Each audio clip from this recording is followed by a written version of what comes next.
Գոհար լսում ես դու։ Այո։ Հա, ինչ ենք անում, հասա։ Կարող ենք սկսել։ Հա, ինձ թվում է արժի սկսել։ Задачник компа.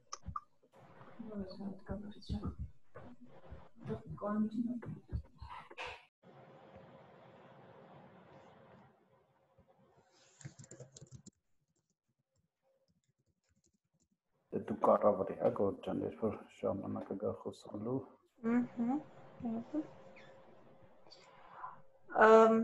Հարգելի գործընկերներ, այսօր ՓՄԶ ասոցիացիայի հերթական քննարկումն է պետական աջակցության հասանելիությունը եւ առկա խնդիրները խորագրով։ Խոսելու ենք այն մասին, որ ՓՄԶ-ները փորձում են դիմել պետական աջակցության ծրագրերին եւ ինչպիսի խնդիրների են բախվում եւ որքանով է հասանելի նշված միջոցառումները ՓՄԶ-ներին։ Խոսելու է մեր ասոցիացիայի նախագահ Ռուբեն Օսիպյանը։ Եթե հարցեր կլինեն ընթացքում եւ կուզենաք դուք էլ խոսք ավելացնել թոփիկներից որևէ մեկին, կարող եք ձեր բարձրացնել, ես ձեզ խոսքը կտամ եւ կարող եք խոսել։ Հարգելի Ռուբեն, կարող եք սկսել։ Հա, եղավ, շնորհակալություն եւ ուզում եմ շնորհակալություն հայտնել ներկաներին ժամանակ տրամադրելու համար, մինչև բուն ներկայացման անցնելը մի փոքր նախաբան անեմ, թե ինչի ենք այս քննարկումը նախաձեռնել,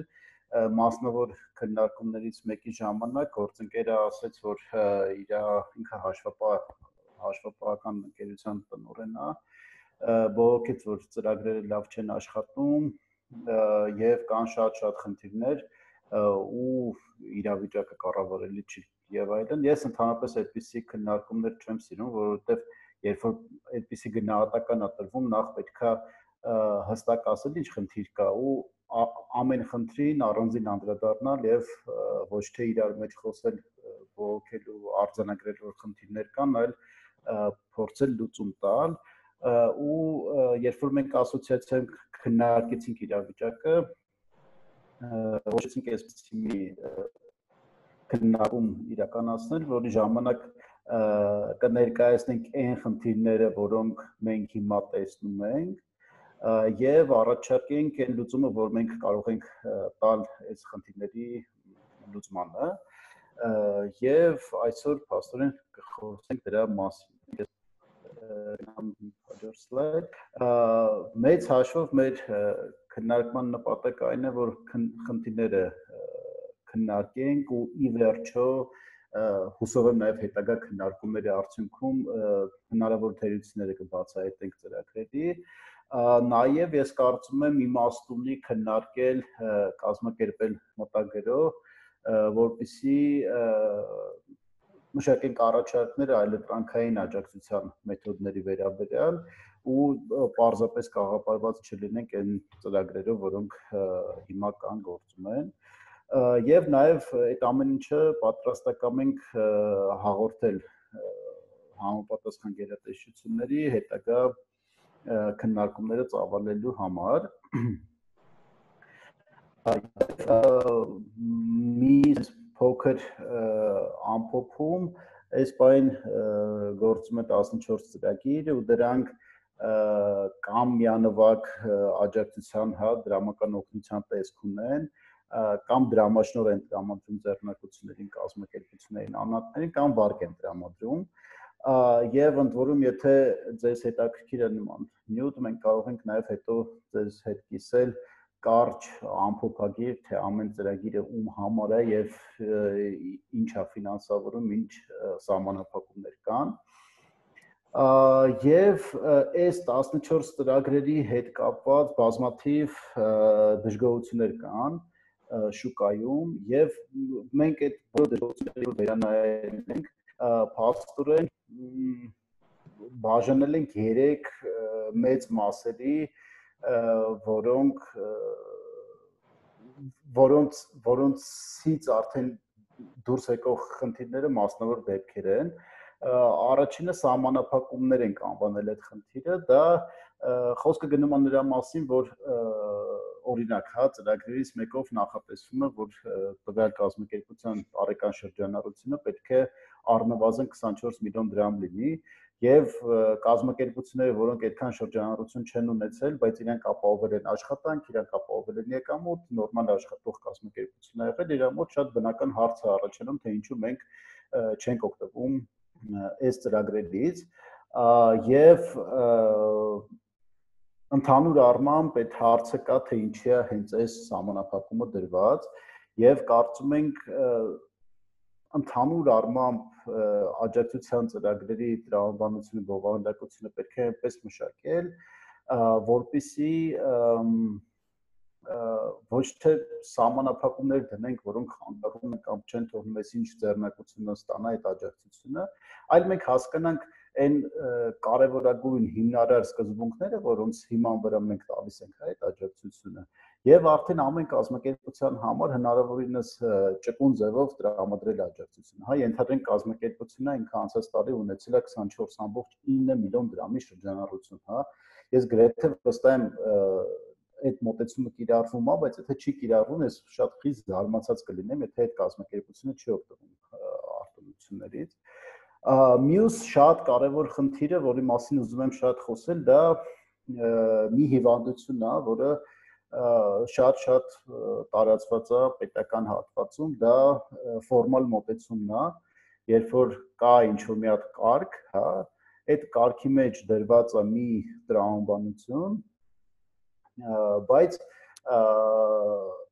կան դեպքեր, որտեղ այդ կարգը խախտված է, բայց այդ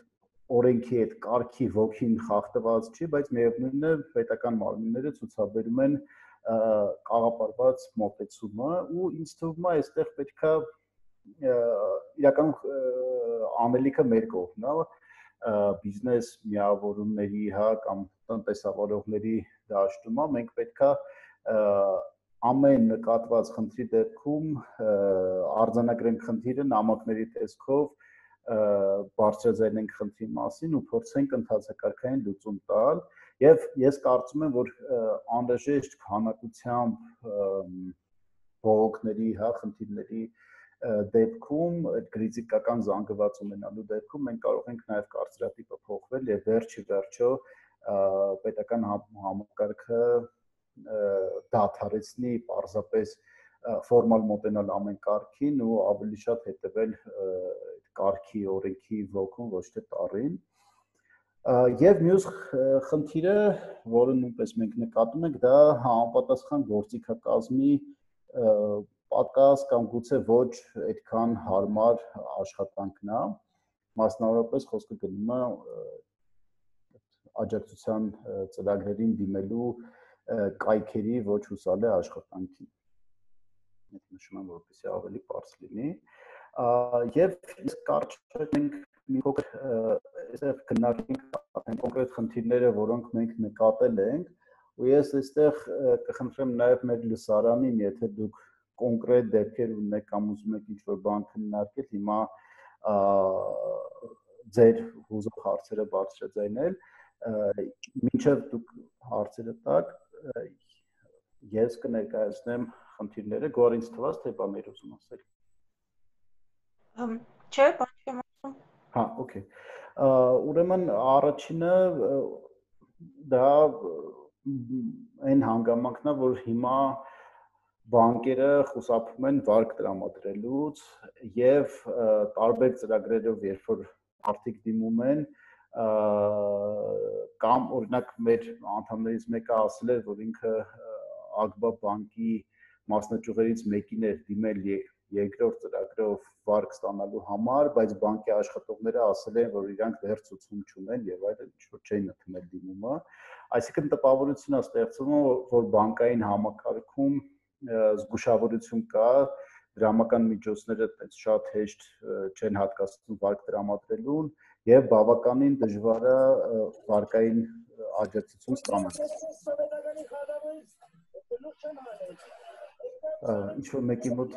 միկրոֆոնը միացած է, այնա շնորհակալություն։ Եվ դրա հետ կապված բանկային վարկի տրամադրման հետ կապված մյուս խնդիրը այն է, որ վարկ ստանալու համար հաճախ գրավի արկայությունն է պահանջվում, որը նույնպես խնդիր է տնտեսվարողի համար։ Ընդ որում ես կարծում եմ, այս բանկային գրավ եւ այլն ինքը պետք է այստեղ հնարավորինս ճկուն լինել ու նույն պետությունը պետք է ինչ-որ մի լուծում առաջարկի, որովհետեւ մենք գիտենք, որ միշտ էլ գրավի արկայությունը, ֆինանսների հասանելիությունը խնդիր է եղել տնտեսությունում, եւ եթե մենք ասում ենք, որ սա աջակցության ծրագիր է եւ մենք տալիս ենք արտոնյալ վարկեր եւ ըստ էության տնտեսության մեծ մասը ի վիճակի չէ գրավ ապահովել կամ այլ միջոցներ ապահովել, ապա գուցե հնարավոր է մտածել մի գործիքակազմ ստեղծելու մասին, երբ որ երաշխավորությունների տեսքով կամ այլ տեսքերով հնարավոր կլինի այդ վարկի տրամադրումը ապահովել։ Ստեղ վերադառնալով այն օրինակին, որ մեր գործընկերներից մեկը նշել էր, որ մարզերում Ակվաբանկի մասնաճյուղը չէր տրամադրել վարկը, ես խորհուրդ կտամ ամեն տենց դեպքի արձանագրման դեպքում պահանջել փաստաթղթեր, պահանջել գրավոր հիմնավորում, թե ինչի չեն տալիս վարկը, եւ այդ փաստաթղթային հիմնավորման դեպքում շատ հեշտ կլինի խնդիրը լուծել։ Մեծ հավանականությամբ մասնաճյուղը կհրաժարվի այդ փաստաթղթը տալ եւ ի վերջո իրենք առաջարկ կտան վարկային աջակցություն ցուցաբերելու, իսկ հակառակ դեպքում, եթե իրանք թուղթը կտան ու կշարունակեն չտրամադրել, դա շատ ավելի հեշտ հնարավոր է բանկի կենտրոնական ապարատի հետ բարձել եւ ճշտել։ Բանկերի հետ կապված խնդիր կա նաեւ երաշխավոր գտնելու հետ կապված, մասնավորապես մեր գործընկերներից մեկը նշել էր, որ տնտեսական այս բարդ պայմաններում իրանք խնդիրներ են ունեցել, չեն կարողացել երաշխավոր գտնել։ Այստեղ ես կարծում եմ երկկողմանի է խնդիրը։ Մի դեպքում, եթե երաշխավոր չի կարողացել գտնել, այս առնվազն մի քիչ վախեցնող է հնչում, որովհետև եթե դու գործող բիզնես ես, ռեպուտացիա ունես, երկար ժամանակ շուկայում ես, քեզ ճանաչում են, ու դու չես կարողանում երաշխավոր գտնել, ուրեմն այդ ռեպուտացիան, որ ունես, այդքան էլ լավը չի։ Ես պարզ գիտակցում եմ, որ միշտ չի, որ այդպես է, իրոք կարող է այս պահին հնարավոր չի երաշխավոր գտնել։ Այդ դեպքում իմ կարծիքով պետք է աշխատել կոնսոլիդացիա ապահովելու վրա, մասնավորապես անդամակցել թե գործող բիզնես միավորումներին, որը ինչպես օրինակ մեր ՓՄԶ ասոցիացիան է, թե ստեղծել սեփական բիզնեսի միավորում եւ այդ միավորման շրջանակում տրամադրել երաշխավորություններ եւ ապահովել այդ ընկերական ուսը, ընկերական աջակցությունը, որը կարող է լուծում տալ, ընդ որում դա նաև կարող է ձեռնտու լինել նույն բանկային ինստիտուտներին, քանի որ եթե աջակցողը երաշխավորը ոչ թե պարզապես բիզնես է, այլ նաև բիզնես միավորում է, այստեղ պատասխանատվության չափը ավելի շատ կլինի, քանի որ եթե ինչ-որ մեկը քաշեց, այդ երաշխավորողին կամ երաշխավորվողը, այդ դեպքում արդեն համայնքի կողմից այդ մարդիկ պարզապես չեն ընդունվի ու իրենց համար բիզնես անելը հետագայում շատ խնդրահարույց կլինի, այսինքն բիզնես միավորումը, երբ որ կա այդ երաշխավորության այդ խաղում ամբողջ, ինքը կարող է ապահովել ավելի մեծ վստահություն բանկային համակարգի կողմից։ Այս նպաստներին ես դեռ կանդրադառնամ, նաև եւս մի կետ կա, որը խոսում է նրա մասին, որ այս 24 միլիոն դրամի շրջանառության սահմանափակում կա, եւ ըստ էության դրա պատճառով կազմակերպությունը չի կարող օգտվել այդ ծրագրից։ Ես չեմ բացառում, որ որոշում ընդունողները կառավարությունում շատ լավ հիմնավորում ունեն, թե ինչ են որոշել հենց այդ 24 միլիոն դրամի շրջանառության սահմանափակումը դնել, իմ դրսի հայացքից ինքը թվում է առնվազն նենց պահանջ, որը կարա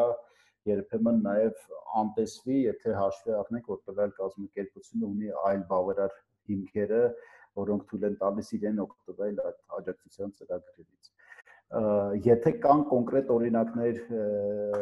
եւ խնդիրներ այս հարցի շուրջ, ես կխնդրեմ նաեւ այդ կոնկրետ օրինակները մեր հետ կիսել։ Ընդ որում ուզում եմ ուշադրություն դարձնենք, այստեղ ներքևս թվեր են գրած, այս այն թվերն են, թե որ ծրագրից օգտվելուց տվյալ գործընկերը արձանագրել է խնդիրը, եւ այս նպաստների հետ կապված խնդիրը կարծում եմ հենց այն օրինակն է, երբ որ պետական մարմինը ցուցաբերում է կարգի տարին եւ ոչ թե դրա ոգուն հետևելու կանոնը,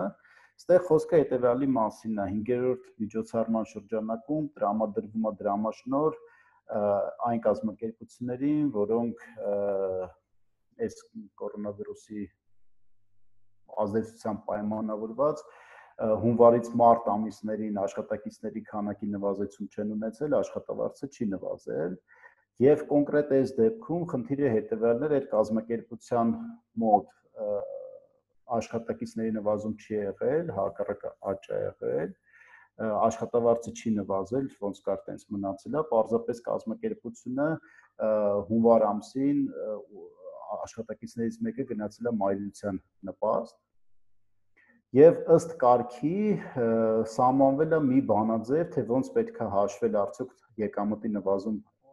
եղել է թե չէ, եւ այդ բանաձևի մեջ վճարված նպաստները մտնում են։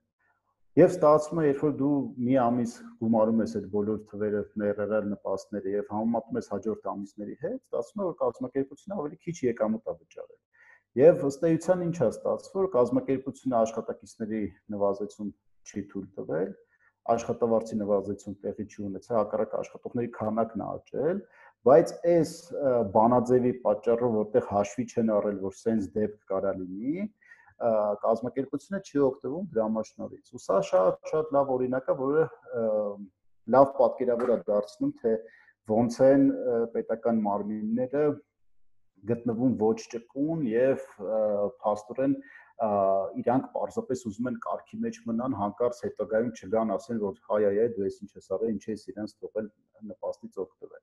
Ու արդյունքում ինչ է ստացվում, կազմակերպությունը պարզ հստակ մեսեջ է ստանում կառավարությունից, որ պետք չի աշխատող գրանցել, պետք չի մայրության նպաստ վճարել, դու ինչ որ մի թիվ նկարի, որ միշտ նույնը լինի, արդյունքում լավ է լինի։ Պարզա որ այդ չի կառավարության ուզածը եւ սա պարզապես այդ կարգը կիրառող պատասխանատուների բաց թողումն է։ Շատ դժգոհություններ կան այս գործունեության դասակարգիչների եւ դրանցով պայմանավորված խնդիրների հետ, մասնավորապես կան ընկերություններ, որոնք երբ որ գրանցվել են, պետական գրանցում են ստացել, իրանց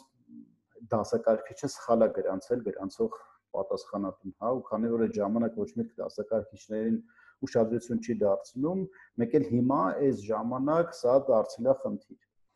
Նաև ես կարծում եմ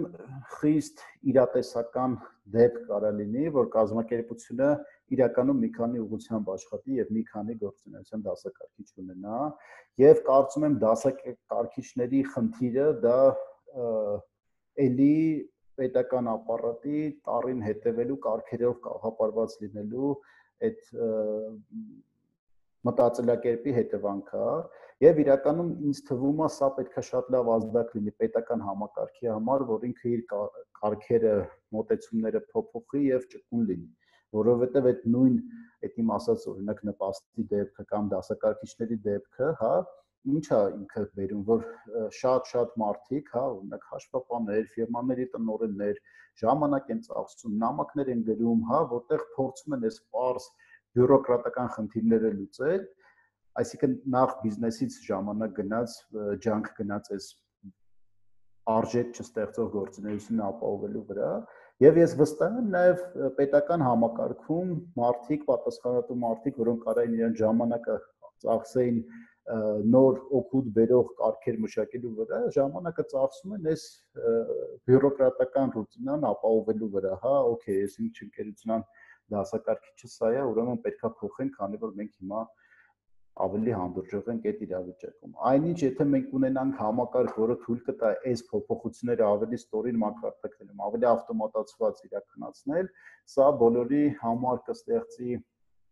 ավելի բարձր գոհունակություն պետական համակարգերի հետ աշխատանքից եւ նույն պետական համակարգին եւ մասնավոր սեկտորին թույլ կտար ժամանակ ու ջանք ու ներվ խնայել այս իրավիճակներում հայտնվելուց խուսափելու համար։ Այս վերջի խնդիրը, որ մենք արձանագրել ենք, դա դիմում SSA.am կայքի ոչ հուսալի աշխատանքն է,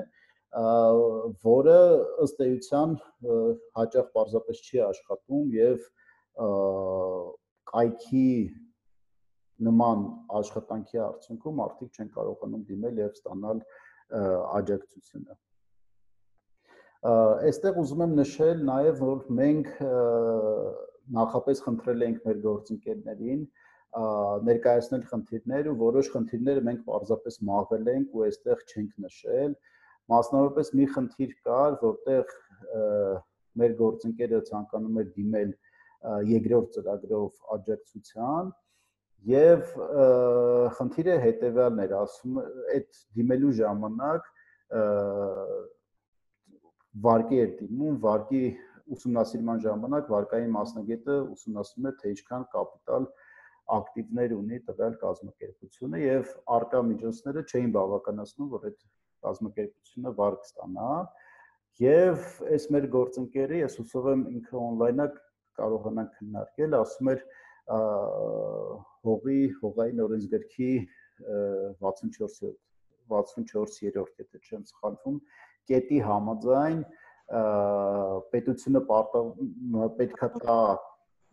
գույք, հողատարածք տնտեսավարողին եւ եթե ինքը տալիս է այդ գույքը, թող թույլ տան, որ այդ գույքը հողատարածքը գրանցվի կազմակերպության կանոնադրական կապիտալում եւ դրա շնորհիվ կազմակերպությունը ստանի վարկային աջակցություն նախ օրենսգրքում մի քիչ այլ կերպ էր գրված եւ մյուս կողմից այդ օրենքը գրված էր նրա համար, որպեսզի որը կոպիտ ասած ասում էր, եթե կառավարության որոշում կա կամ համայնքային օգտագործման հողատարածքը, ապա տեղական ինքնակառավարման մարմնի որոշմամբ կարող են անհատույց կերպով հողատարածքները տրամադրվել տնտեսվարողին օգտագործման համար, բայց դա երբեք չի նշանակում, որ դա դառնում է տվյալ կազմակերպության գույքը։ Ու քանի որ ինքը գույքը չի հանդիսանում, չի կարող դիտվել որպես կանոնադրական կապիտալի մաս։ Եվ ուստի այդ պահանջով հանդես գալը ու դա նշելը որպես խոչընդոտ կամ սխալ միջոցառումից այդքան էլ արդյունավետ չի, քանի որ եթե մենք այդ հարցը բարձրացնենք, հասցնենք վերևները, ինքը շատ հեշտ բան արվում, հա, չեզոքացվում է, եւ ըստ էության մենք ծիծաղալու իրավիճակում ենք հայտնվում, երբ որ պետությունից պահանջում ենք մի բան, որը անիմաստ է պահանջել, որտեղ սխալ է, օրենքին հակասում է։ Եվ այս տեսանկյունից իմ խնդրանքը հորդորը մեր գործընկերներին այն է, որ մենք պահանջները ներկայացնելիս ինքներս մեր նկատմամբ ցենզուրա կիրառենք ինչ որ առումով եւ մեզ դնենք այդ պետական чиновники տեղը ու առաջարկները, խնդիրները նենց արձանագրենք, որ իրանք էլ կարողանան լուծում տալ։ Գոհար հարցեր կան այս բաների մասին։ Հարցեր չեն, ունենք երկու գրություն, այսպես ասած, մեկը Շահառուներից մեկը գրել էր, որ ինքը չի համապատասխանում որևէ միջոցառման եւ ցանկանում է իմանալ այլ հնարավոր տարբերակներ կան, ինչպես կարելի է օգտվել միջոցառումներից։ Խնդրել եմ գրել անձնական նամակով, թե ինչ ոլորտ է եւ ինչին կարող է համապատասխանել։ Հա, ես կխնդրեմ նաև խնդրես այդ գործընկերոջ հեռախոսի կոնտակտային տվյալները, որպեսզի ավելի մանրամասն հասկանանք, գուցե հնարավոր է այդ դեպքի շուրջ հավաքել մի օրինակ ու փորձել ինչ-որ լուծում գտնել։ Իսկ մյուս հարցերը։ Մյուսն էլ նկատառություններ, որ պետական արտոնյալ վարկեր ստանալու ընթացակարգերը բավականին խուճուճ են եւ եթե փոքր բիզնեսը չունենա հաշվապահ, ճակերտավոր բավականին քտիծակով, ապա դուրս կմնա այդ ծրագրերից։ Հա, այստեղ այս շատ լավ նկատառում է, ինձ էլ մի բան հուշեց, որ ուզում եմ ասել, կիսվել ավելի ճիշտ։ Այս վերջերս առիթ էր եղել, ես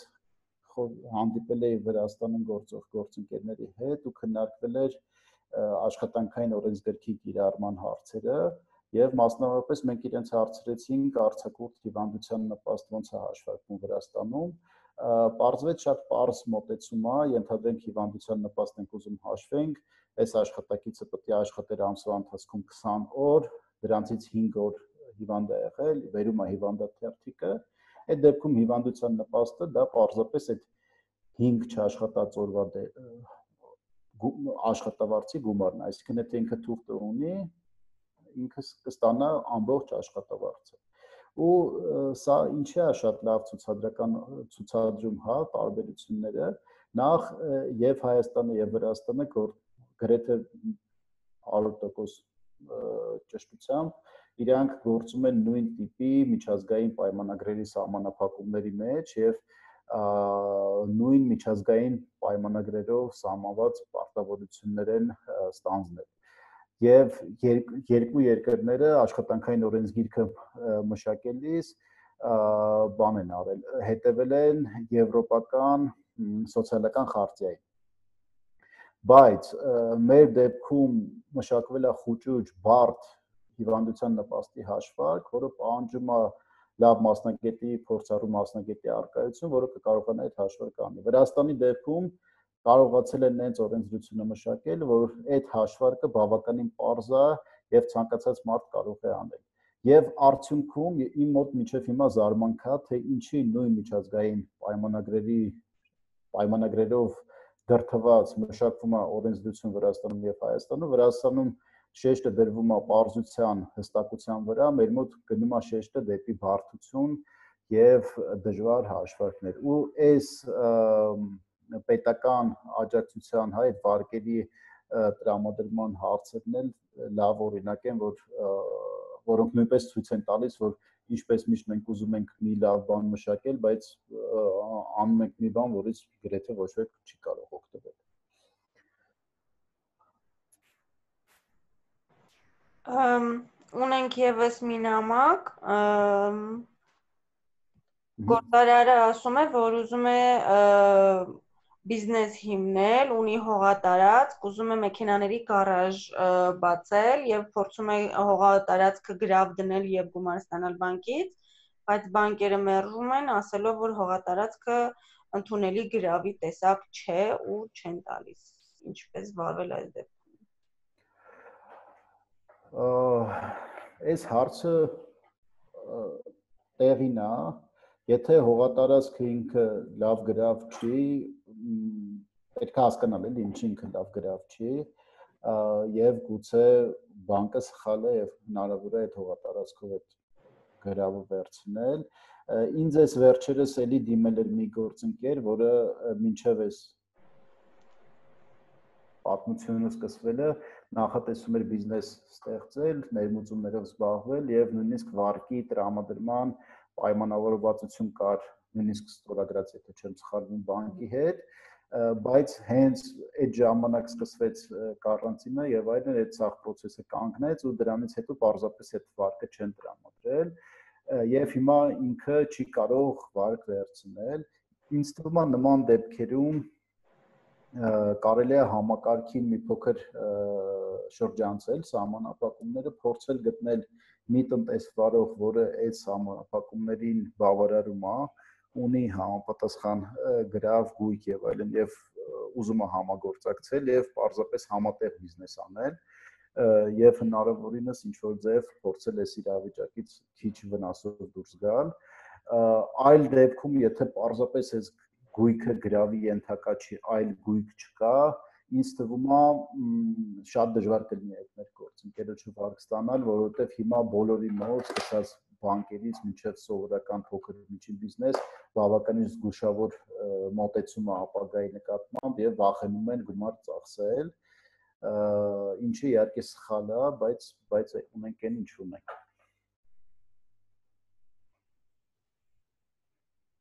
Գոհարդյան, բայց կխնդրեմ դուք կոնտակտային տվյալները վերցնես այդ գործընկերոջից, փորձենք follow-up անել, տեսնել ինչ է հնարավոր անել։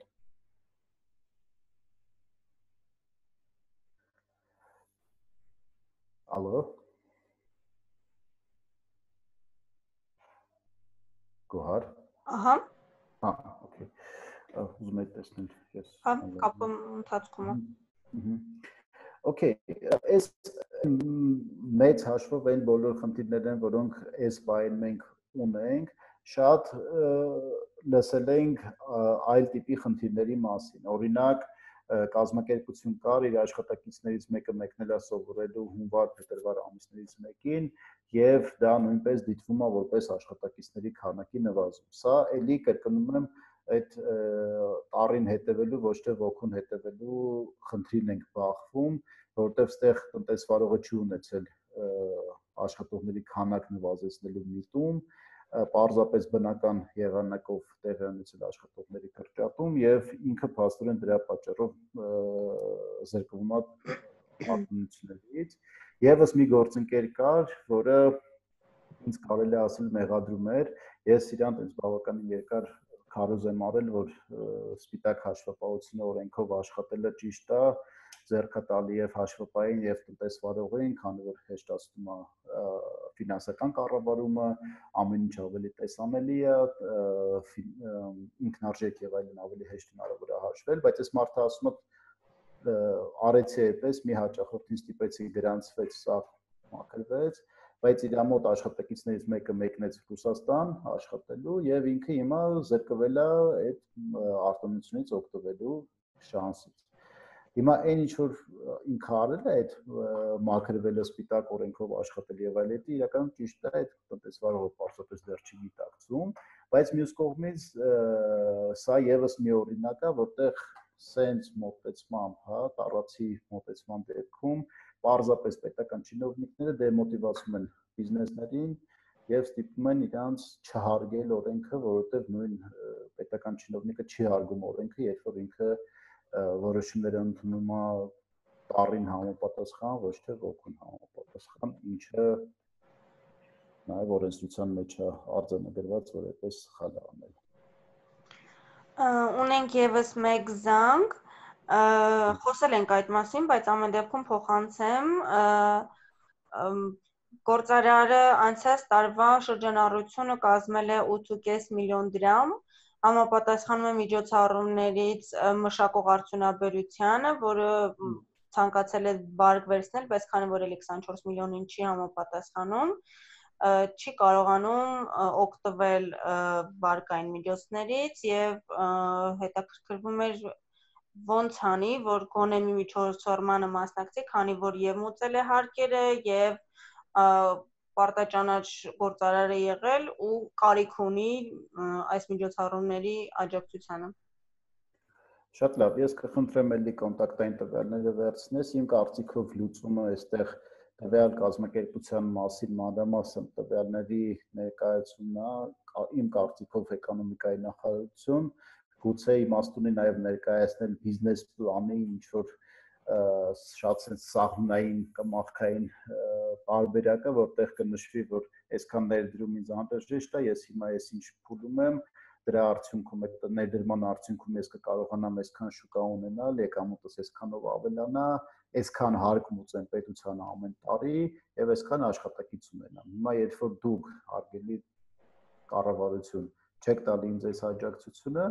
ես կշարունակեմ գործել այսքան ծավալով ու կվճարեմ այսքան հարկ։ Հիմա ինչ անեմ։ Ու ես հույս ունեմ, որ էկոնոմիկայի նախարարությունում մոտեցումը կլինի տնտեսագիտական ոչ թե հարկայինի նման օրենքի տարից կարճելով վրա հիմնված ու հույս ունեմ, որ դա հիմք կլինի, որ իրանք ինչ-որ հետաքրքիր լուծումով հանդես գան։ Նաև ունենք ոչ ՓՄԶ ոլորտից բողոք, ծնող խնդիր ունի 4 երեխա, բայց մեկն է գրանցված պետրեգիստրում երևում է ընդամենը 1 երեխա ու ընդամենը կարողացել է ստանալ 1 երեխայի համար աջակցություն, այն 3 երեխաները ոչ մի ձև ծրագրերում չեն երևացել եւ չի կարողացել ստանալ, 4-ն էլ անչափահաս են։ Շատ վատ է իհարկե սա լսել, իմ համար ճիշտն ասած մի քիչ նորություն էր լսել, որ պետրեգիստրում երեխեքը գրանցվում են, ես չգիտեմ, էլի գուցե ԶԱԳՍ-ի կագի մասին է խոսքը, ինձ թվում է այստեղ պետք է պարզապես օֆիցիալ նամակ գրել ու պահանջել, որ երեխեքը գրանցվեն, էլի մանրամասներ է պետք, մենք կարող ենք բարձել, որ կառույցը կարա օգնի, գուցե մեր գործընկերներից Caritas-ը կարա աջակցություն ցուցաբերի եւ ճիշտ ուղղորդի այդ մարդկանց, որ իրանք իրենց բաժին աջակցությունը ստանան։ Խնդրում եմ կոնտակտը վերցնես Գորգ ջան։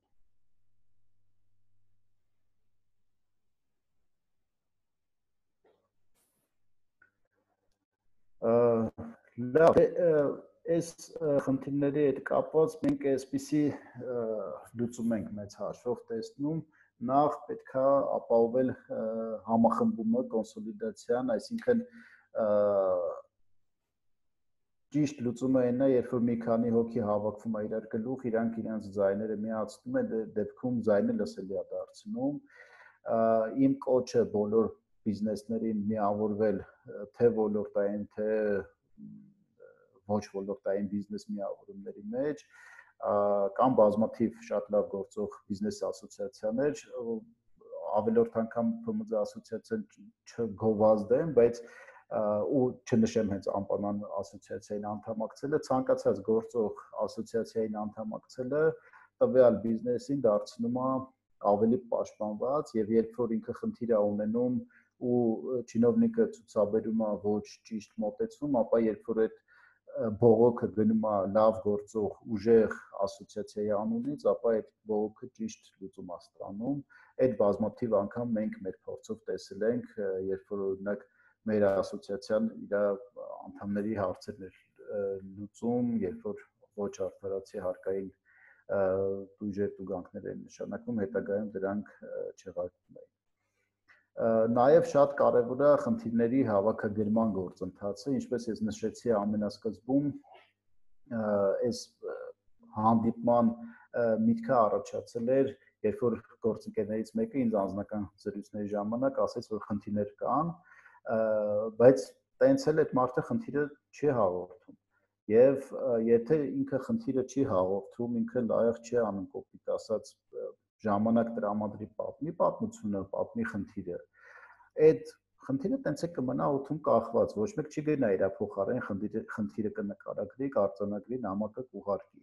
Եվ եթե դու ինչ-որ բանից բողոքում ես, ապա դու պարտավոր ես այդ խնդիրի մասին նորմալ մարդավարի հաղորդել, այլապես սա կդառնա տենց իրար փսփսալ բողոքել ու խնդրի լուծում չտալ ու այդ դեպքում պատասխանատվությունը արդեն կրում է այն մարդը, ով խնդիրը չի բարձրաձայնում։ Եվ այստեղ եթե մենք կոնսոլիդացիա ապահովել ենք ու բիզնեսները միավորված են ու իրանք պատրաստական են խնդիրը հավաքագրել, ներկայացնել բիզնես միավորմանը, պետական մարմիններին, ապա ավելի մեծ շանսով խնդիրները կլուծվեն։ Եվ նաև շատ կարևոր է այդ ընդհանուր շահի կարևորումը, այսինքն sense մի իրավիճակ հա դիտարկենք, ես կազմակերպություն եմ, ունեմ այսինչ խնդիրը, տեսնում եմ այսինչ խնդիրը, բայց իր լուծումը իմ համար հիմա խիստ կարևոր չի եւ այսօր ունեմ լիքը գործեր անելու ժամանակս չի երիքում ես այս խնդիրը արձանագրեմ։ Այստեղ շատ կարևոր է նաև գիտակցել, որ եթե դու չես բարձրաձայնում, ինչ որ մի ընկերություն, որը քո ունակությունները, հմտությունները չունի, բայց այդ խնդիրը իր համար շատ կարևոր է լինելու, ու եթե դու հիմա այդ քո առօրյա հոգսերից դուրս չես ուզում գաս օգնես, վաղը մյուս օր մեկ այլ ընկերություն քո այդ ալերգոտության պատճառով խնդիր է ունենալու, ուստեղ կարևոր է գիտակցել այս խնդիրը եւ չնայել պարզապես քո ընկերության, քո այսօրվա հոգսերի խնդիրների տեսանկյունից, այլ տեսնել, որ այս մի ընթացակարգը եթե մենք բարելավենք, ինչքան մեծ օգուտ կտա ընդհանուր էկոնոմիկային, ընդհանուր տնտեսությանը։ Ինչ վերաբերում է այս կոնկրետ այս մեր այսօրվա քննարկմանը, ես պատկերացնում եմ այսպիսի հետագա ընթացք, մենք պետք է ամփոփենք խնդիրները, կոնկրետ մասնավոր օրինակները իմի բերենք եւ դրանք պաշտոնական նամակի տեսքով ուղարկենք իրավասու մարմինների, այդ կլինի էկոնոմիկայի նախարարությունը, կառավարությունը, վարչապետը, փոխվարչապետը, այդ էական չի, բայց հաստատ ամեն խնդիր իր պատասխանատուն ունի եւ արդեն հետամուտ լինել, որ հետագա խնդիրների լուծումը ցանկալի արդյունքը ստանա, մասնակցենք քննարկումների եւ փորձենք հնարավորինս արագ խնդիրները լուծման բերել։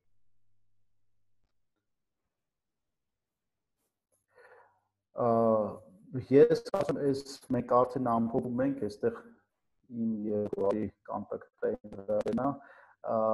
մեզ միշտ կարող եք Facebook-յան էջով էլ գտնել ՓՄԶ ասոցիացիայի մենք բավական ակտիվ ենք եթե խնդիր կա գրեք անպայման մենք փորձենք արձանագրել եւ ապրեն այսքանը շնորհակալություն մենք էլի հարցեր ունենք գոհար Տիկին Մարգարիտան էլ ուզում հարց ուղղել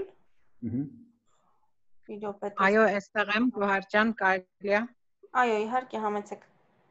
Ահա, շնորհակալ եմ։ Մի քիչ ուշ միացա, չհասցրեցի լսեի ձեր ընդհանուր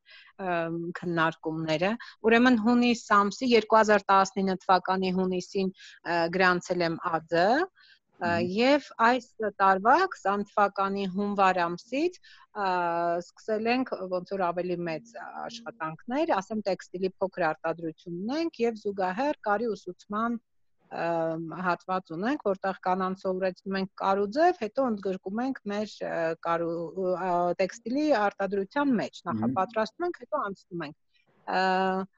Այս ամսվա մարտի 1-ից առաջին անգամ ընդունեցինք 4 աշխատող, մեկը զբաղվածության կենտրոնի աշխատանք փնտրող շահառու եւ մյուս 3-ը էլի աշխատանք փնտրողներ 4 աշխատող եւ ընդամենը աշխատեցինք 15 օր ու այս իրավիճակը ստեղծվեց ուրեմն չհեռացրեցի ոչ մի աշխատողի փորձեցինք որ այս տնային պայմաններում հա հավաքեցինք մեր իրերը տեղափոխվեցինք ես մեր տուն աշխատակիցներին իրանց տներում հարմարեցրեցի աշխատանքի եւ փորձում ենք պայքարում ենք հա մենք էլ մեր հերթին պայքարում ենք այս իրավիճակի դեմ բայց չգիտեմ ինչ անել ինչքան ոչ մի օգնություն պետական աջակցության չեմ դիմել անկեղծ ասած ժամանակ չեմ գտել հա որ նստեմ այսպես ժամերով փորփրեմ, որովհետև մենք ընդհանրապես էկոպայուսակներ ենք արտադրում։ Մենք մեր էկոպայուսակների ձևած, հատպած գործունեությունը ամբողջությամբ թողեցինք ու մեր ամբողջ թիմով 2 օրվա մեջ կողմնորոշվեցինք ու սկսեցինք դիմակներ կարել, որովհետև դեղատներում 1 հատից ավելի դիմակ չէին վաճառում։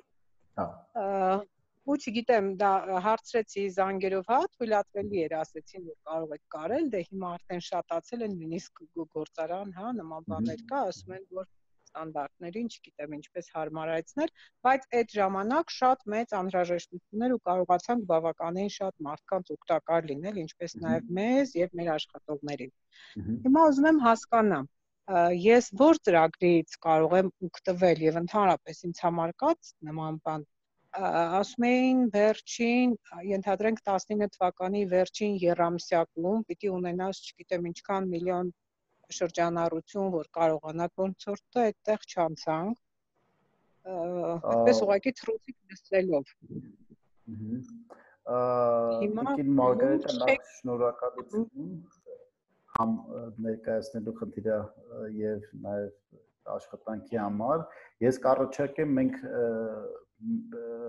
կապի դուրս գանք պրեզենտացիայից հետո տեսնենք, ասենց շատ արագ ոտի վրա որ լսեցի ձեր ասածը, ոնց որ թե 5-րդ ծրագրի մեջ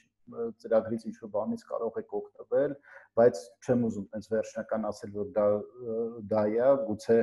դա չի կամ կարող է այլ ծրագրից էլ կարող եք օգտվել։ Մենք նաև կարող ենք փորձել աջակցել ձեզ մեր ՓՄԶ ասոցիացիայի շրջանակում,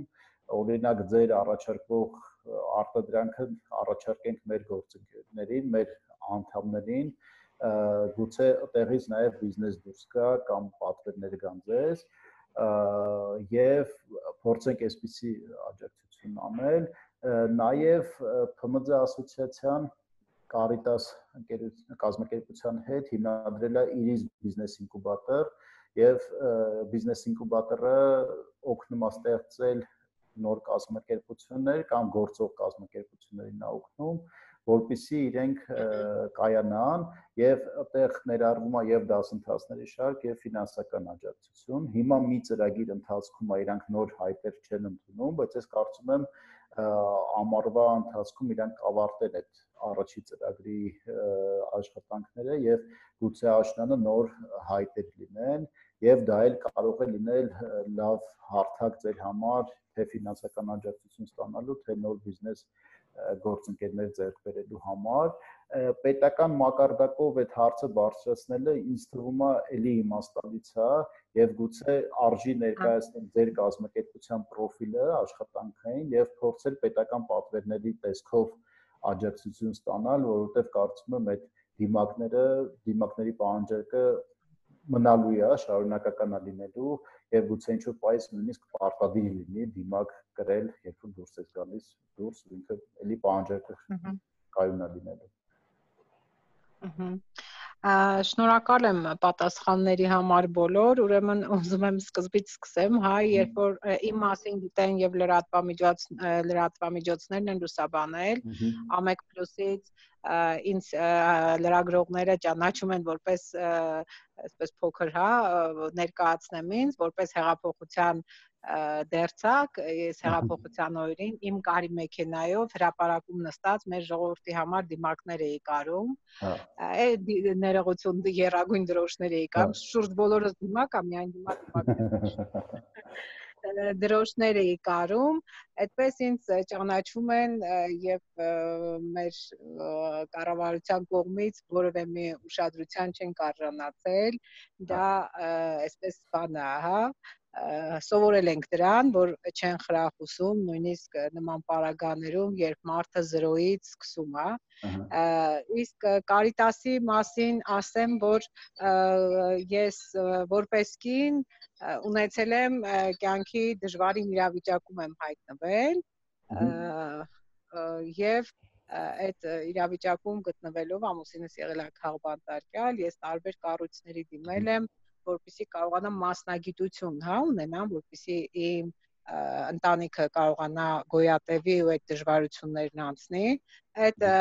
Կարիտաս կազմակերպությունով անցել եմ կարի ուսուցման դասընթացներ, շատ շնորհակալ եմ իրենք ինձ նվիրել են մի կարի մեքենա, որով ես կարողացել եմ որպես կին, հա, իմ ընտանիքի հոգսերը որոշակի թեթևացնել, այդ նույն մեքենան էլ հիմա իմ բիզնեսում մի փոքր անկյուն էլ այդ մեքենան ունի, Կարիտասի կողմից տրված, իսկ դուք նշեցիք Iris Business Incubator-ը, ես նախկին ծրագրում ես ներկայացրել եմ Iris-ի ծրագրում եւ իմ ծրագիրն եմ ներկայացրել, որ արտադրում եմ էկոպայուսակներ, իսկ ես արդեն երկրորդ տարին է, որ արտադրում եմ էկոպայուսակներ, մի անգամ դրան անդրադարձել են հմեկի լուրերով, հա, ասել են, որ կինը կարում արդեն 300-400 էկոպայուսակներ ունի, ամեն մեկը իրար չնմանվող, ուզում եմ ասեմ, այդտեղ էլ ենք անցել եւ որևէ մի ուշադրություն չենք արժանացել ու խրախուսում են, չգիտեմ, պոլիէթիլենային տոպրակները, բայց եթե կա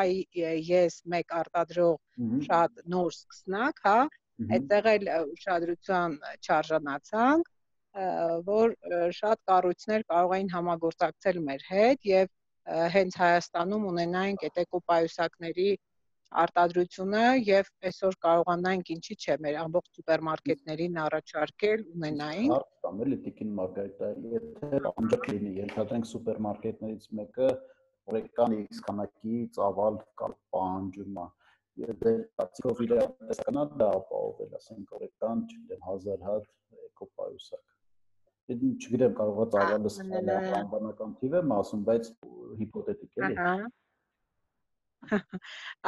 Ճիշտ եք ասում, ես ինքս էլ ես իմ ուժերի վրա վստահ եմ եւ այն թիմը ու այն կանանց բազմությունը իմ օրինակը տեսնելով, որ ես այս մեկ տարվա ընթացքում ինչքան կարողացա, հա, արտադրել, կարողանալ մարդկանց աշխատանքի տեղավորել եւ ինչքան արտադրանք կարողացա ունենալ, դա ես ինքս իմ համար եմ շատ ուրախ, չեմ ուզում սպասեմ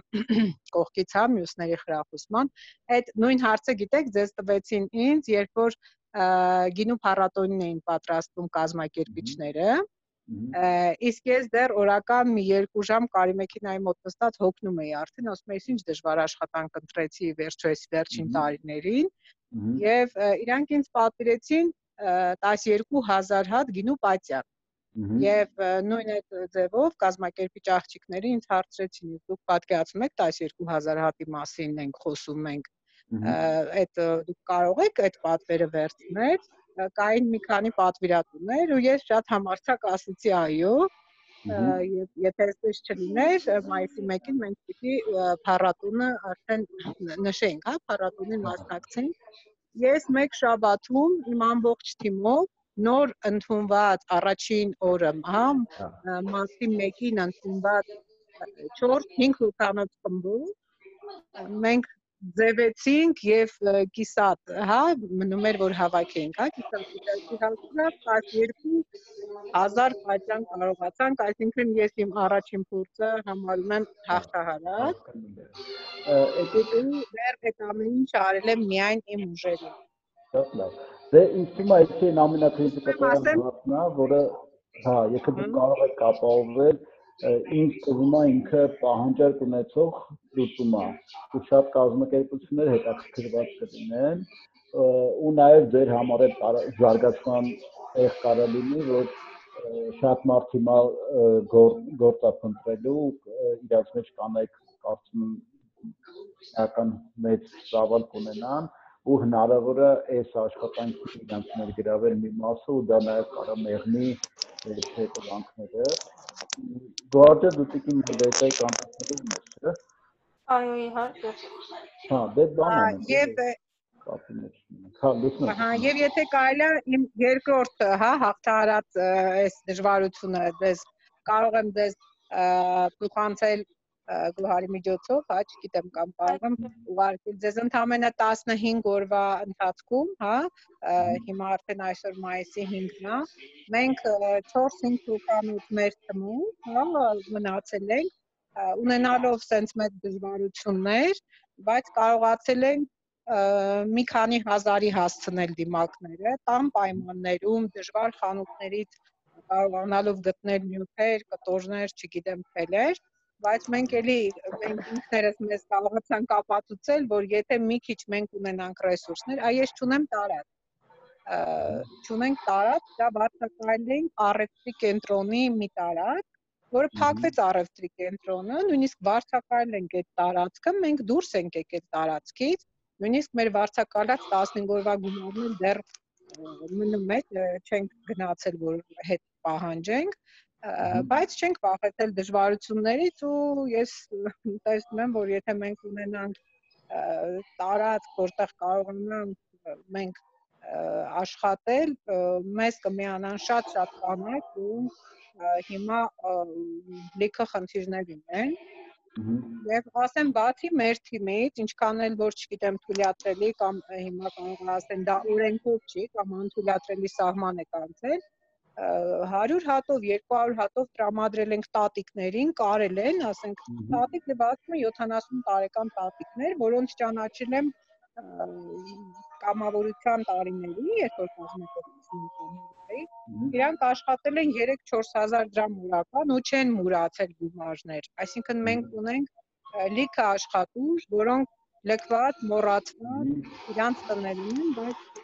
օրինակ ես գիտեմ նրանց բոլորի շատերի տեղերը, որոնց ճանաչում եմ եւ պատրաստ եմ նման մարդկանց էլ աշխատանք առաջարկել, որովհետեւ դատապարտված չեն, էլի, որ 65 տարեկան են, դրանք ավելի շատ մեծ փորձ ունեն, քան մենք, որ նոր ենք սկսում, թելից ու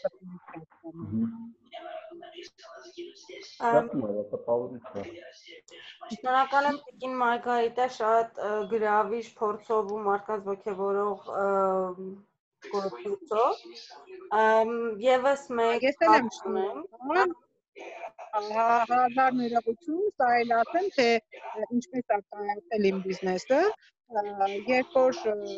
անցած տարի ես դիմեցի World Vision Հայաստան կազմակերպությանը, ու սենց փոքր հիմա ոնց որ ձեզ եմ պատմում մի փոքր իմ մասին, պատմեցի եւ անցա դրամաշնորհային ծրագրի դասընթացներ, եւ World Vision կազմակերպությունը վերջում ինձ տրամադրեց դրամաշնորհային դրամաշնոր, հա, որով կարողացա ընդամենը առաջին անհրաժեշտության գործիքները գնել մի քանի բարի մեքենա եւ սկսեցի այսօր 4-5 ընտանիքի համար կայուն աշխատանք կազմակերպել։ Շատ լավ։ Շատ խրախուսում։ Իսկ բազմիցս դիմեցի մեր համայնքապետարան, պատմեցի իմ սոցիալական ձեռներեցության մասին ու շատ զարմացածին, որ անպատասխան մնացի ու անգամ հարցեր չառաջացան, թե լավ էս բնակիչ ինչպես է կարողանում, ինչ տեղ ազդում մեզանից, գիտեմ, հանրային տարածքի ուզում չկա, վարչական է։ Թվում է պիտի մարդ այս լավ օրինակը լավ պատմեցիք սրա մասին մենք ես հիմա մի բան ասեմ որ ես դեպքերը պարզ գիտակցում եմ հասկանում եմ բոլոր բացասական պատճառները որ կարա բերի իմ ասածի իրականացումը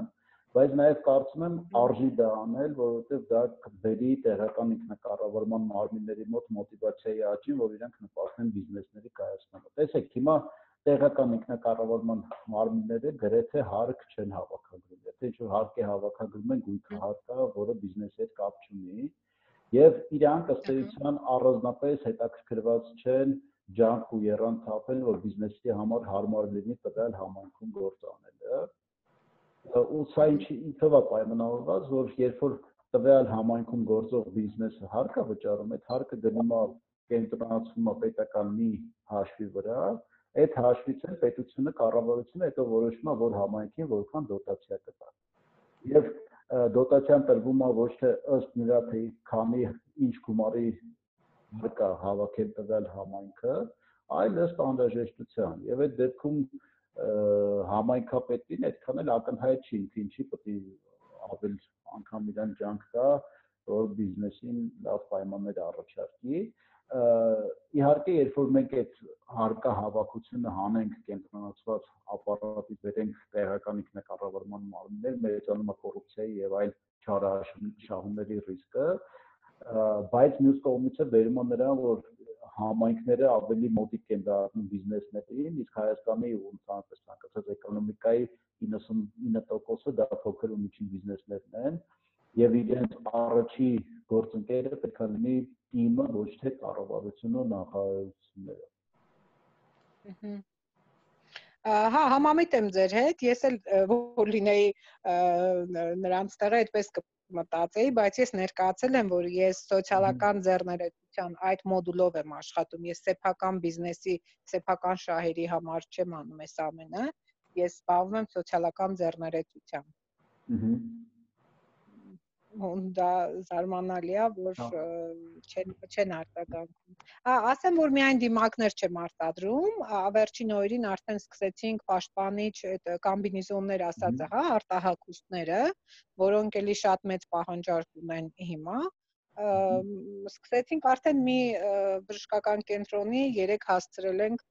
15 համազգեստ փոխանցել բայց անկեղծ ասած դա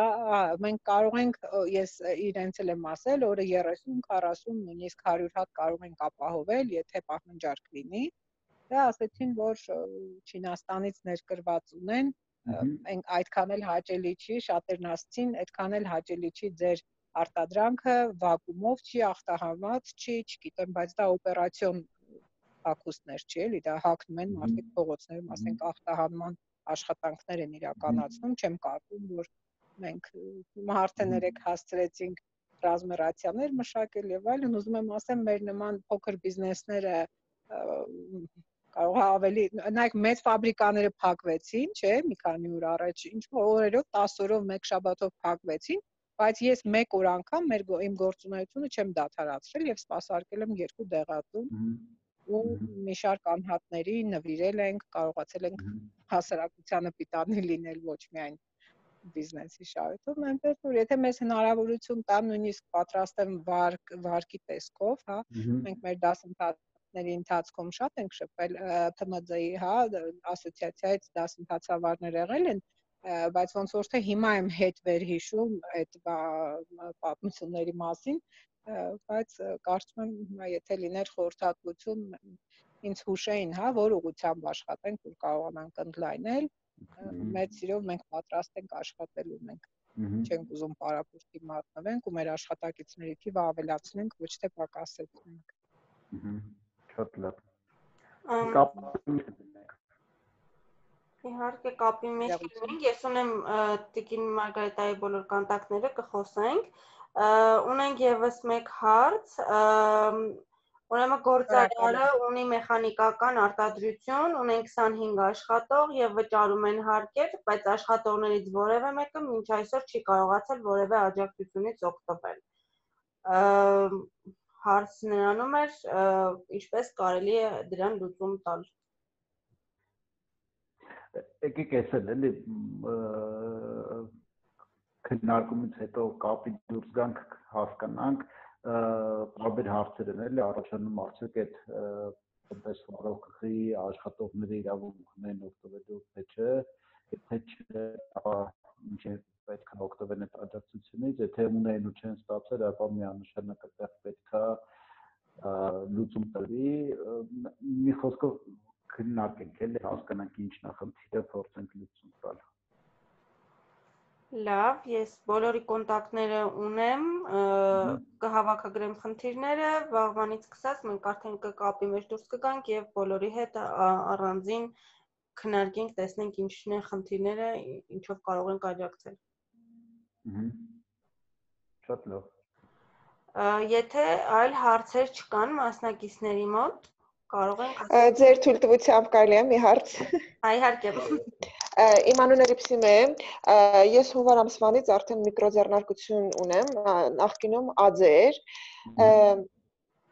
տարբեր դասընթացների եմ մասնակցում, որպեսզի հասկանային վարկային պարտավորությունները եւ այլն, ՀԴՄ ապարատների հետ կապված ինձ ասում էին, որ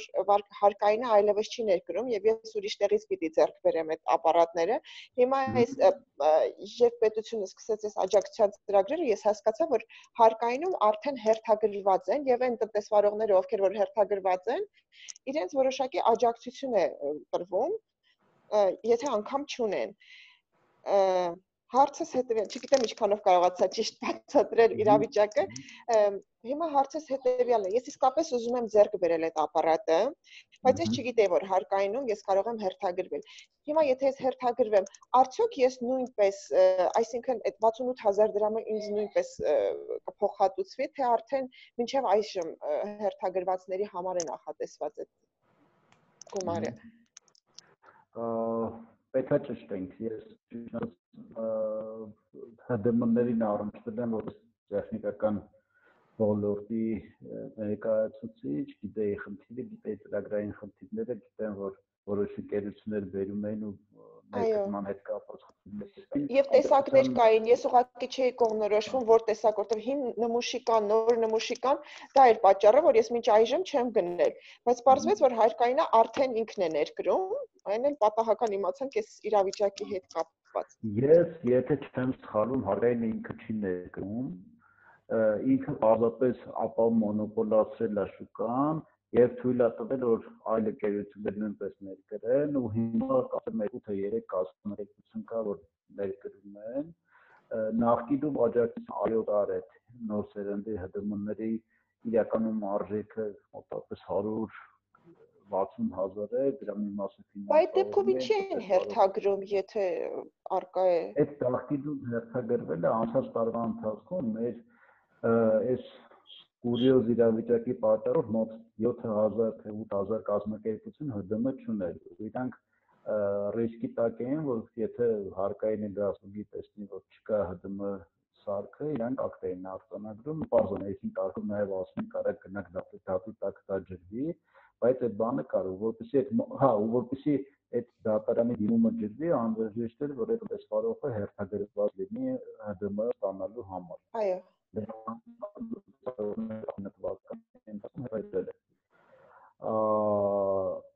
Հիմա 68000-ը ստանում են աջակցում են թե չէ, հիմա չգիտեմ այդ տվյալները, եկեք Ռիփսիմե ջան, դուք էլ հա ձեր կոնտակտային տվյալները գոհարին տվեք, մենք ճշտենք ձեզ հետ կպահենք։ Անչափ շնորհակալ եմ, շատ կարևոր է ինձ համար այդ ինֆորմացիան, մերսի։ Կարող եք գրել կամ մեր Facebook-յան էջին անձնական նամակով կամ այստեղ սլայդում նշված էլեկտրոնային հասցեին ուղարկել, ես կտեսնեմ բոլոր տեղերն էլ։ Շնորհակալ եմ։ Խնդրում եմ հատուկ անպայման կապի դուրս եկեք կամ հիմա թեկուզ մեր չափի մեջ ուղղակի առողջեցի բոլորը կապացիտ։ Շնորհակալ եմ շատ։ Այլ հարցեր ունեցողներ կան։ Բարև ձեզ, եթե կարելի է։ Այո, իհարկե։ Անունս Աննա Ռաֆայելյան է։ Ես 18 թվականից անհատ ձեռներեց է։ Դե այժմ արդեն 20 թվականից միկրոբիզնես է վերածվել։ Ես ունեմ Կարուձևի հագուստի մոդելավորման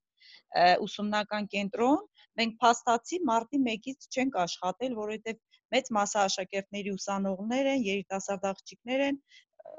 հայտնի պատճառներով վախեցան դասի գալ ու մենք փաստացի պարապուրդի մատնվեցինք։ Ես ճիշտն ասած իմ սխալը այն էր, որ մենք չդադարեցրեցին գործունեությունը, բայց փաստացի արգելված էր մեր գործունեությունը ու հիմա ես ուզում եմ հասկանալ ոչ մի միջոցառման մեջ ես չեմ գտնվում ու ինձ պատասխանեցին, որ ես պետք է 19 թվականին ընտանեկան բիզնեսի ունենայի, որ այսօր ինձ կարողանար պետությունը օգնել, բայց ես մինչև 20 թվականը պարտաճանաչ հարկատու եմ եղել, պետությանը հարկ եմ վճարել ու ուզում եմ հասկանալ տրամաբանությունը այդ որոշման, որ պարտաճանաչ հարկատուին այսօր պետությունը չի ձեռք մեկնում։ Խանգարում քեզ ազիզ։ Ինձ թվում է պարզ արտահայտվեցի, հիմա ես չեմ մտնում ոչ մի միջոցառման մեջ, ինձ մի անգամ պատճառաբանեցին, չնայած իրանք էլ չգիտեին ճիշտը, ասեցին, որ պիտի դադարեցրած լինի իր գործունեությունը, բայց փաստացի հարկայինում իմ շրջանառությունը երևում է, որ ես բացարձակ շրջանառություն չեմ ունեցել, գործունեություն չեմ ծավալել ու հիմա ես չգիտեմ ինչ պիտի անեմ։ Ես խնդրում եմ ինձ համար պարզաբանեք, ես որ միջոցառման մեջ կարող եմ ընդգրկվել կամ այո կամ ոչ։ Ես հիմա ձեզ հստակ չեմ կարողանա պատասխան տալ, այդ առաջարկեմ վաղը կապի դուրս գանք, իսկ այն ձեր ասած խնդիրը, որ իրանք ըստ էության ազնիվ հարկատուի չեն աջակցում, դա փաստ է ու դա էլի հարկայինը իրանք sense արյան մեջ մտած է այդ մարդկանց մոտ, որ իրանք աջակցում են, իրանք հետևում են առին, ոչ թե բովանդակությանը։ Այսինքն եթե օրենքի մեջ sense գրած է, հա ոնց է, ի վերածօրինակով երբ նպատը վճարել ես, հա, այսինքն որ օրենքը համալած է եւ այլն, ոչ մի դες մեծ աշխատանքի քանակը պահպանել ես, այդ նպաստի, չարաբաստիկ նպաստի պատճառով ինքը համարում է, որ դու չպետք է նպաստ ստանաս, սա նույն տիպի հիվանդության արդյունք է, որը ասեն ձեր մոտ մի քիչ այն դրսևորում է ստացել, ու հա, պետք է մի հատ հասկանալ։ Ու չեմ բացառում, որ ձեր կողմից ինչ որ բյուրոկրատական սխալ թույլտված լինի, այդ դեպքում մի քիչ ավելի դժվար կլինի պայքարել, բայց բոլոր դեպքերում մենք պատրաստ ենք։ Եթե տեղ կա պայքարելու, էլի իհարկե։ Լավ, շնորհակալ եմ։ Ձեզ Շնորհակալություն։ Կխնդրեմ ձեր կոնտակտները մեր այս չաթում կամ գրված միջոցներից որևէ միտեղ գրել, որ ես կարողանամ հետ կապնվել։ Հեռախոսահամարը թողնեմ։ Հա, կարող եք հեռախոսահամարն թողնել եւ էլ հասցեն, եթե ունեք։ Շատ լավ, շնորհակալ եմ։ Facebook-յան էջին եթե գրեք, շատ լավ կլինի։ Ներողություն, ձեզ լավ չլսեցի։ Որ էջին գրեմ։ Facebook-յան մեր էջում կամ այստեղ նշված մեր էլեկտրոնային հասցեին կամ այստեղի չաթում, որտեղ որ ձեզ հարմար կլինի։ Լավ, շնորհակալ եմ։ Շատ շնորհակալ եմ։ Ներողություն, կարելի է հարց։ Այո, խնդրեմ։ Բարև ձեզ, ես կներեք ուշ միացա, մեկ հարց ունեմ, կուզենայի ձեր հետ բարձաբանում անել։ Հաճախ տրվող հարցերից է երևի, չգիտեմ ինչքանով է հարցը սարդիական ստեղ հնչեցնել։ Չաշխատողների դեպքում որևէ միջոցառում նախատեսվում էր, թե չէ դուք տեղյակ եք այդ ինֆորմացիայից։ Ինքը նախատեսվում է, կարծեմ, միանվագ վճարներ կան, բայց էլի արկային սահմանափակումներ։ Ես այս պահին հիշում եմ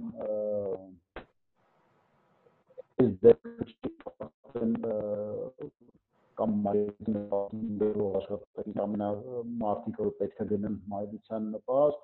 իրանք ինչ որ աջակցություն ստանում են, բայց ամուսինը պետք է գրանցված աշխատակից լինի,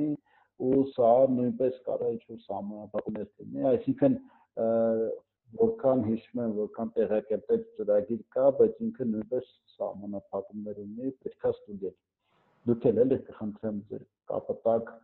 գործենք աջակցել։ Շնորհակալություն, ուղղակի ինձ գործի բերումով հաճախ են այդ հարցերը տալիս, եթե մարդ ընդհանրապես չի աշխատում, հա, գործազուրկ է, բայց գրանցված գործազուրկ չի, ինչ որտեղ հաշվառված չի, էլի, բայց ներկա պահին այդ խնդիրը դե ընդհանուր իրավիճակը հաշվի առնելով, ասենք հիմա ոչ ամուսինն աշխատում, ոչ բան, հետո ես նույնիսկ գրեցի վարչապետին, որ խնդիր կա, ասենք մենք հայտարարություն տարածվեց, որ բանը օրավարձով աշխատող չունեն, բայց այն մարդիկ, ովքեր վարպետներ են, համարեք օրավարձով է, որովհետև անհատի տունը նա քառակուսի մետրով է աշխատում, չաշխատեց ինքը սոված է մնում։ Այս դեպքում դա պետք է հաշվի առնվի, որովհետև այդ ծրագրի մեջ նրանք չեն ընդգրկվում, հա, այդ խնդիր է դառնում։ Եթե հարկային այսօր իրավիճակը այնպիսին էր, որ փակ էր, սահմանափակ էր տեղաշարժը բան, բայց իրանց, ասենք, առօրյա հոգսերը մեկա կա, այդ խնդիրը պետքա վերանայվեր ոնց որ։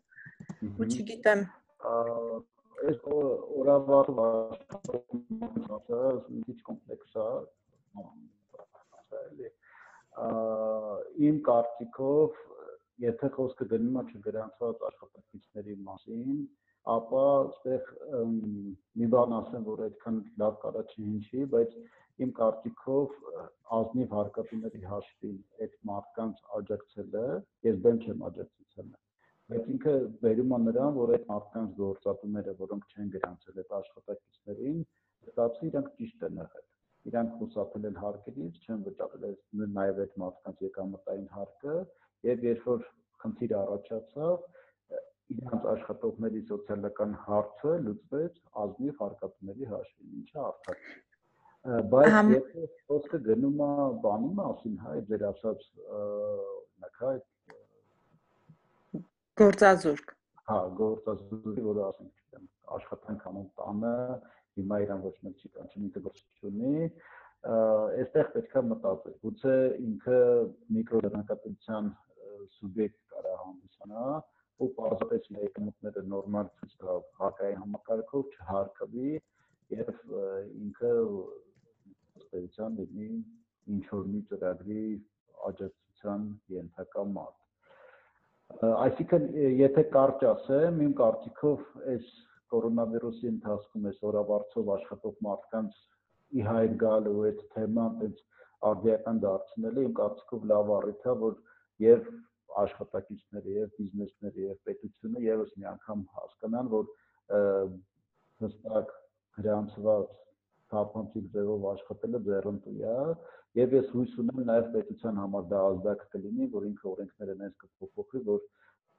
գրանցված աշխատելը օգուտ կբերի, ոչ թե մեր այսօրվա քննարկման ժամանակ առիթ կհանդիսանա, որ հետագայում այդ մարդիկ ինչ-որ հաջողություն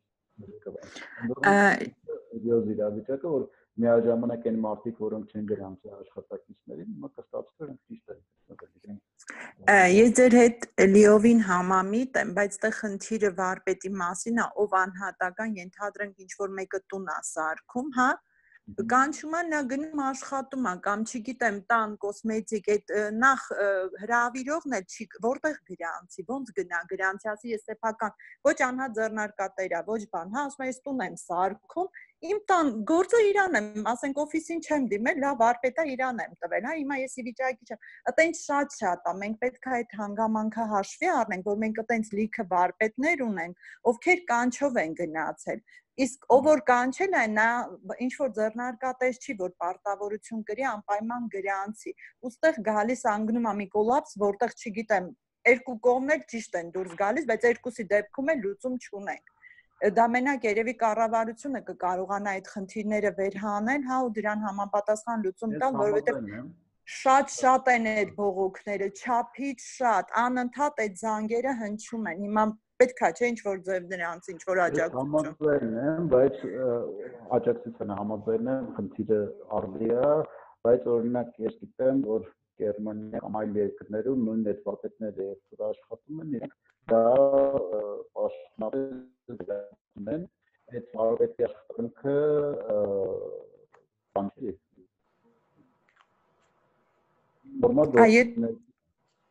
Այդ այդ դեպքում պետքա վարպետները բացեն ինչ-որ անձեռնարկատիրական, հա, ինչ-որ բան իրանց համար հարկեր վճարեն։ Ես դա առաջարկել եմ, բայց ասում եմ կարող եմ մի ամիս ես գործ չունենամ, ասենք մի օր գնամ կամ մի 10 օր լինի անընդհատ չիմ գործերը, դրա համար մտնեմ հարկային դաշտ, այդ քաշքշուկը, որովհետև լուծում կա, թեկուզ նույն միգրաձեռնարկատության շրջանակում ու այդ էլի կարելի է քննարկել հենց մի լուծում առաջարկել, որը այդ մարդկանց օգուտ կտա ու նաև գուցե սա պետության մակարդակով լուծում այն լինի, որ հարկային հաշվետվությունների համակարգը այնքան բարելավի, որ նույնիսկ այդ մարդիկ, որոնք շատ հեռու են հաշվապահությունից, կարողանան ինքնուրույն իրենց հաշվետվողականությունը անել, որովհետև ես իրանց էլ եմ հասկանում, ինքը մտածում է, այսինքն պետք է գնամ գրանցեմ, վաղը մյուս օր կասեն, ես ինչ ստորակետը սխալ ես դրել, տուգանք կգա իրանց վրա, որը ինչպես տեսնում եք այսօրվա մեր քննարկմանը շատ ռեալ ռիսկ է, եւ ես իրանց չեմ նեղադրում, ես նաեւ ասում որ պետք է իրանք գրանցեն իրանց գործունեությունը, բայց նաեւ պետությունն էլ ինչ-որ մի լուծում տեխնիկապես գործիքի արկայության մասով պետք է ունենա։ Մոտիվացիոն ինչ-որ բան պետք է լինի, որ նման վարպետները, հա, անպայման իրենք ցանկություն հայտնեն, ոչ թե հա, այս աջակցության ծրագրերը նույնպես կարանք դիտենք որպես մոտիվացիայի աղբյուր, որտեղ երբ որ այդ մարդը տեսնում որ ինքը ինչ-որ աջակցությունից չի օգտվում, կարա մոտիվացվի մտնի այդ դաշտը, բայց այդ կատակով եմ ես ասում, բայց նաև կարա ավելի լուրջ լուծման հիմք հանդիսանա։ Մենք պատրաստական ենք այդ նախաձեռնությունը դրել նամակով գնա կառավարություն։ Ես ուրախ կլինեմ, որովհետև այդ բողոքները չափից շատ են, շատ ունենք նման խնդիրներով մարդիկ, ովքեր դրա աջակցության կարիք ունեն։ Շնորհակալ եմ։ Ձեզ կխնդրեմ Փոշնի KSM-ի մեյլին նամակով գրել այդ խնդիրները ձևակերպված, որ մենք կարողանանք արդեն դրան ընթացք տալ եւ դրա շուրջ նամակ կազմել եւ ուղարկել կառավարության գործընկերներին։ Լավ, անպայման ես կուղարկեմ, որ ահա այսօր կուղարկեմ, դուք մի հատ նայեք, եթե ինչ-որ հարցեր կա, ինչ որ կախված է ինձանից, թեկուզ ասենք հետագա, ես պատրաստ եմ միշտ աջակցել նրանց նույնպես, հա, եւ խնդիրը հանել բանի առերևույթ, հա, որ մարդիկ կարողանան իրենց հարցերը լուծեն։ Չաշխատողների դեպքում էլ է խնդիր, որովհետեւ մարդիկ տնային տնտեսու են, ասենք օրինակի համար, բայց այսօրվա դրությամբ ընտանիքում ոչ մեկը չի աշխատում ու բոլորը, ես չգիտեմ, այս իրավիճակը ինչքան կարա, ընտանիք կա, որ ընդհանրապես ոչ մի բանից չի օգտվում, որևէ, հա, կարող է ինչ-որ կոմունալ, հա, ծառայություն, այն էլ մասսայական չի, ինչքան գիտեմ, եթե իր բաները անցնում է սահմանը, երևի 30%-ից չի օգտվում։ Այսինքն ընտանիքներ կան, որ սովամա է, մանավանդ Գյումրիից թե ինչ են զանգում, ես չգիտեմ, առավոտ իրիկում մենակ է զանգ, տիկին Սուսաննա ավելի լավ է կորոնա, այդ ժամանակ էին զանգում, ավելի լավ է կորոնավիրուսից մեռնեն, քան թե սովից, այս ինչ է խայտառակությունը, կարծես ասենք ծրագիրը ես էի մշակել։ Ես էլ փորձում եմ օգտակար լինել, փորձենք բոլորով, հա, աջակցել կարողանանք իրանց ինչ որ ձև գոնե օգտակար լինենք։ Շնորհակալ եմ պատասխանի համար։ Ձեզ նույնպես կան այլ մասնակիցներ, որ հարցեր ունեն։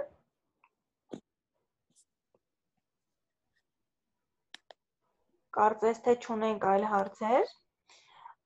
Շնորհակալ եմ քննարկմանը մասնակցելու բոլորին։ Ովքեր թողել են իրենց կոնտակտները, ես բոլորի հետ վաղը կկապնվեմ եւ ավելի մանրամասն կքննարկենք եւ հասկանանք թե ինչպես կարող ենք ձեր հարցերին եւ խնդիրներին լուծումներ առաջարկել։ Շնորհակալություն բոլորին։ Շատ շնորհակալություն։ Շնորհակալություն բոլորիդ, առողջություն եմ մաղթում, շնորհակալություն։ Այո, merci։ Ձեզ նույնպես։ Ստեսություն բոլորին։ Հաջողություն։